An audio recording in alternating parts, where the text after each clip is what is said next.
O Pacífico costuma ser associado à vastidão, silêncio e rotas comerciais invisíveis ao olhar comum, mas foi nesse mesmo cenário, longe das câmeras e das grandes capitais, que uma nova ação militar dos Estados Unidos resultou na morte de uma pessoa a bordo de uma embarcação suspeita de envolvimento com o narcotráfico. O episódio, aparentemente isolado, se insere em uma sequência de operações que vem redesenhando o papel militar americano nas águas internacionais da América Latina, em um momento em que a linha entre combate ao crime e projeção de poder se torna cada vez mais tênue. Segundo o comunicado oficial das Forças Armadas dos Estados Unidos, o alvo era um chamado Low Profile Vessel, uma embarcação de baixo perfil projetada para evitar radares e vigilância aérea, frequentemente utilizada por redes de tráfico de drogas para transportar cargas ilícitas pelo Pacífico Oriental. Durante a operação, forças americanas realizaram um ataque que resultou na morte de uma pessoa a bordo. O governo não divulgou a identidade da vítima nem detalhes completos sobre a nacionalidade da embarcação, limitando-se a afirmar que a ação ocorreu dentro de uma missão de combate ao narcotráfico transnacional. É nesse ponto que a mesma notícia começa a se transformar conforme a lente de quem a narra. A cobertura de centro, representada por veículos como a CBS News, adota um tom contido e técnico. O foco está nos fatos operacionais: o tipo da embarcação, o contexto da missão, a confirmação da morte e a ênfase de que se tratava de uma ação contra o tráfico de drogas. A narrativa é cuidadosamente construída para transmitir normalidade institucional, apresentando o episódio como parte de uma rotina já estabelecida de vigilância marítima.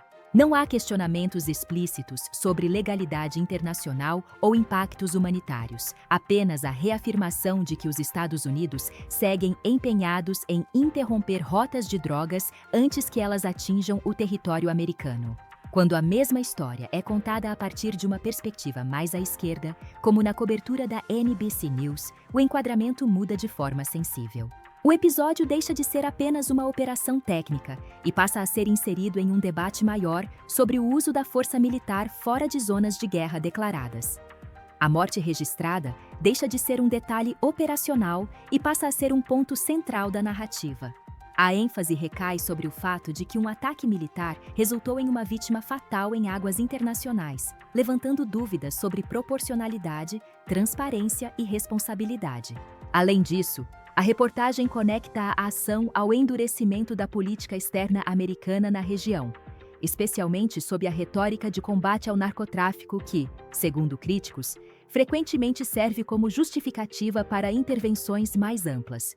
Já na leitura mais à direita, como a apresentada pelo jornal espanhol ABC, o tom é mais assertivo e direto. A morte é mencionada como consequência inevitável de uma ação legítima contra organizações criminosas.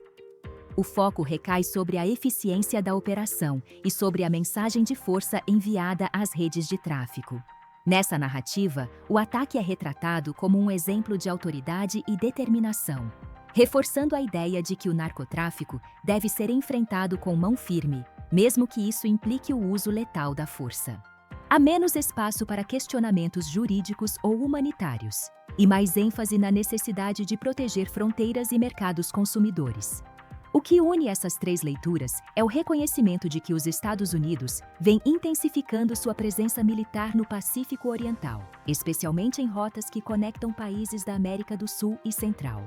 O que muda é o significado atribuído a essa presença. Para alguns, trata-se de uma estratégia necessária para conter um problema global.